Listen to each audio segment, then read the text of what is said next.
지난 수업까지는 국민소득에 대해 알아봤는데 오늘은 무엇에 대해 배울까? 교수님 메일부터 확인해야겠다. 역시 교수님 메일이 도착해 있네? 클릭해볼까? 우리나라 경제 성장률은 어떻게 측정할 수 있을까? 오늘 수업에서 다룰 내용일까?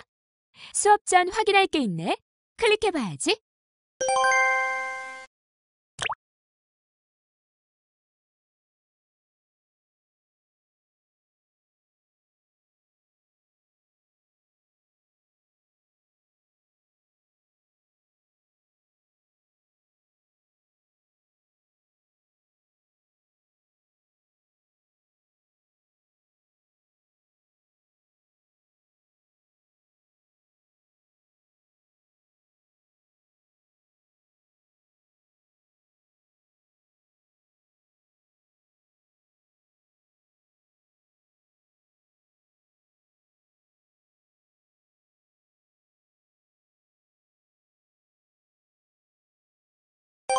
안녕하십니까? 제가 보낸 글 확인하셨습니까? 수업 시간에 여러분의 궁금증을 해결해드리죠. 이번 수업을 들으면 경제 성장률, 실제 성장률, 잠재 성장률, 총 수요의 개념에 대해서 설명할 수 있습니다. 또한 단기적, 장기적으로 경제를 커지게 하는 요인이 무엇인지 설명할 수 있게 됩니다.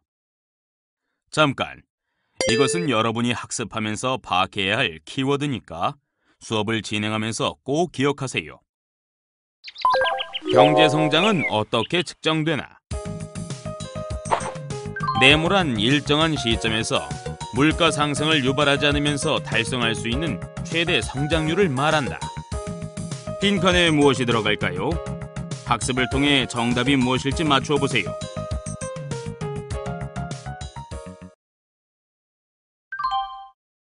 안녕하세요.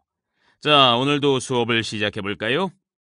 여러분 모두 두 마리의 토끼를 다 잡기 어렵다는 말 들어본 적 있으시지요? 경제에서도 이런 말을 하는데요. 여기서 두 마리 토끼란 무엇을 말할까요? 한 마리는 경제 성장인 것 같고, 다른 한 마리는, 경제 성장을 추구하다 보면 물가가 같이 오를 수 있는데, 물가 안정과 관련이 있는 건가요? 예습을 아주 열심히 했군요. 네, 맞습니다. 이것은 국민 경제가 추구하는 중요한 목표죠. 세계 각국이 경제 성장을 중요하게 여기는 이유는 뭘까요? 국민 경제가 성장하면 소득이 증대되고 새로운 일자리가 창출됨으로써 국민의 경제적 후생이 증진되기 때문입니다. 한 나라의 경제는 보통 시간의 흐름에 따라 점점 커지게 되지요. 이러한 경제 내 각 활동 부문 부가가치가 얼마나 증가했는지를 알아보는 지표로 흔히 경제 성장률을 사용합니다. 아, 물가 요인을 제외한 실질 국내 총생산이 전년에 비해 얼마나 변동했는지를 백분율로 나타낸 것 말씀이시죠? 네, 맞습니다. 그러나 경제 성장률이 높을수록 좋은 것만은 아닐 수 있어요. 성장률에는 실제 성장률과 잠재 성장률이 있습니다. 잠재 성장률이란 일정한 시점에서 물가 상승을 유발하지 않으면서 경제 내에 주어진 노동 자본 등을 이용하여 달성할 수 있는 최대 성장률을 말합니다. 대체로 수년간의 연평균 성장률과 비슷하며 실제 성장률의 장기 추세치로 볼 수 있죠. 따라서 실제의 경제 성장률은 호경기의 잠재 성장률을 상회하고 불경기에 하회하는 등 잠재 성장률의 주의를 맴돈다고 할 수 있겠지요. 실제의 경제 성장률이 잠재 성장률보다 낮으면 한 경제가 최대한 생산할 수 있는 수준 이하에서 조업하는 상태이므로 인플레이션을 수반하지 않으면서 총 수요를 증가시켜 실업률을 낮출 수 있습니다. 이와 반대로 잠재 성장률보다 실제 성장률이 높으면 경기가 과열되어 물가 상승을 촉발시킬 수 있으므로 총 수요를 억제할 필요가 있습니다. 이처럼 경제 성장 속도가 적정한지를 판단하는 데 기준이 되는 잠재 성장률은 경제 내에 소득이 흐르는 수도관에 비유할 수 있어요. 이 수도관이 크고 튼튼해야 그 안을 흐르는 소득의 양이 늘어나도 물가 상승 압력을 견뎌낼 수 있겠죠. 아, 그러니까 한 나라의 경제가 지속적인 성장을 이루기 위해서는 잠재 성장률을 가급적 높은 수준으로 지탱해 나가는 것이 중요하겠네요. 자, 그럼 다음 빈칸에 들어갈 말이 무엇인지 아시겠어요? 네, 잠재 성장률입니다. 일정한 시점에서 물가 상승을 유발하지 않으면서 달성할 수 있는 최대 성장률을 말하죠. 경제를 커지게 하는 요인은 경제 성장은 단기적으로 내무의 영향을 많이 받는다. 학습을 통해 정답이 무엇일지 맞춰보세요.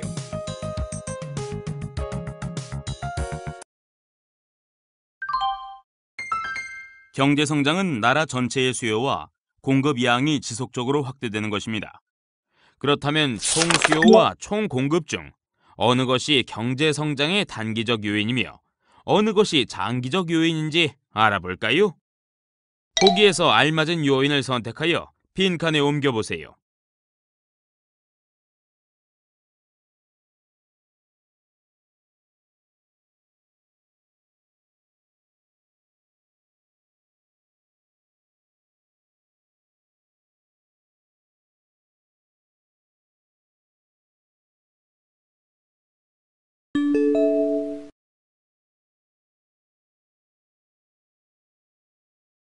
그럼 경제 성장의 요인에 대해 좀 더 구체적으로 소개해보죠. 각 항목을 클릭해 보시겠습니까? 단기적 요인을 먼저 알아봅시다. 경제 성장은 단기적으로 총 수요의 변화에 영향을 많이 받습니다. 특히 실제 생산이 잠재 생산력 수준에 미달한 경우에는 수요 증가가 곧바로 경제 성장으로 이어집니다. 장기 경제 성장은 첫째로 노동, 자본, 천연자원 등 생산 요소의 투입량이 증가함으로써 가능합니다. 천연자원은 공급이 제한되어 있으므로 노동과 자본이 중요한데 이 역시 경제가 성숙하면 한계를 보입니다. 다음으로 기술 진보가 있습니다. 전기나 반도체의 발명처럼 새로운 상품을 만들어내거나 기술을 개발하는 것만 아니라 이미 존재하는 기술을 응용해서 새로운 상품을 개발하는 혁신 등이 그 예가 될 수 있습니다. 재고를 획기적으로 줄이는 방법을 고안해낸다거나 노동 생산성을 향상시키는 조직관리 방법을 찾아내는 것도 넓은 의미의 기술 진보를 알 수 있겠습니다. 기술 진보가 이루어지면 노동이나 자본의 양이 늘어나지 않아도 장기적으로 경제 성장이 지속될 수 있습니다. 한마디로 기술 진보라는 것은 생산성 향상에 기여하는 모든 변화를 포괄하는 개념을 말합니다. 이러한 기술 진보는 어떻게 달성할 수 있을까요? 그야 연구개발과 인적 자본 투자가 답이 될 수 있지 않을까요? 네, 맞습니다. 장기 경제 성장은 노동, 자본과 같은 생산 요소의 투입량이 증가하거나 기술 진보에 의해 이루어진다고 소개하였는데 실제로 이들 중 어느 요인이 경제 성장에 중요한 역할을 하였을까요? 전후 높은 성장세를 보였던 1948년부터 1972년까지 25년간 미국의 기술 진보는 경제 성장의 42%를 기여하였다고 하고 반면 고도 성장기였던 1966년부터 1990년까지의 25년간 우리나라와 싱가포르는 기술 진보의 기여도가 미국의 절반 이하인 20%에도 못 미치는 것으로 나타나 경제 성장의 대부분이 요소 투입의 증가에 따라 일어난 것으로 관찰되었죠. 이에 따라 경제학자 크루그만은 눈부신 경제 성장을 이룩했던 동아시아의 기적이 영감에 의한 것이 아니라 땀에 의한 결과라고 비유하기도 했습니다. 일반적으로 경제 성장은 자본과 노동의 투입량이 성장을 주도하는 단계를 거쳐 기술 진보가 성장을 주도하는 단계로 발전하는데 우리 경제도 요소 투입에 의한 성장이 한계를 보이고 있음을 감안하여 지속적인 성장을 달성하기 위하여 기술 개발에 더욱 힘써야 합니다. 자, 다음 빈칸에 들어갈 말이 무엇인지 아시겠어요? 네, 총수요라는 용어가 들어갈 수 있어요. 경제 성장은 단기적으로 총수요의 영향을 많이 받고 장기적으로는 기술 개발과 생산 요소 투입에 따른 총 공급의 영향을 많이 받죠. 그럼 오늘 학습한 내용을 확인해 보시겠어요? 문제를 잘 읽고 알맞은 답을 선택해 보세요.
오늘은 경제 성장에 대해 확실히 이해할 수 있는 시간이었어. 잊기 전에 정리해 볼까?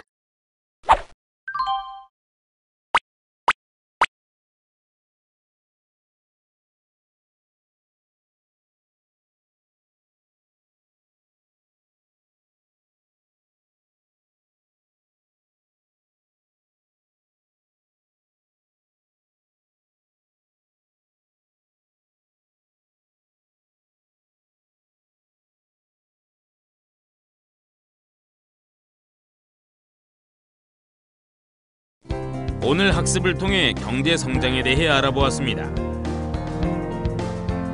다음 시간에는 물가 지수에 대해 학습해 보도록 하겠습니다. 다음 시간에 다시 만나요.